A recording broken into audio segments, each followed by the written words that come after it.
গুলশান কলোনির ইতিহাস জানেন? গুলশান কলোনির বাসিন্দা কত জানেন? ভোটার কত জানেন? গুলশান কলোনি সৃষ্টিকর্তা কিন্তু জ্যোতিবাবুরা। জ্যোতিবাবুদের সময় ওখানে এই কলোনিটাকে তৈরি করা হয়। জলা বুঝিয়ে খানিকটা অঞ্চলে বাংলাদেশি উদ্বাস্তুদের, সংখ্যালঘু তারা, তাদেরকে এখানে ঠাঁই দেওয়া হয়।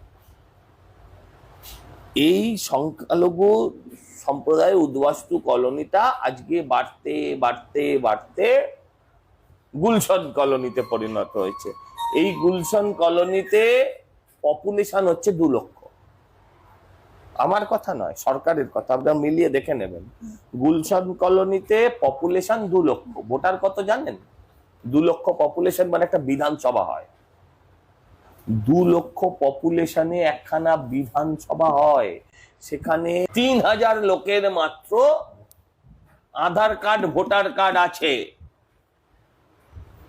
বাকিরা আধার ভোটারের পথে ছিল। এই মাঝখানে SIR এসে গিয়ে বিপদ দেওয়া হয়েছে তাদের। এই হচ্ছে গুলশান কলোনি।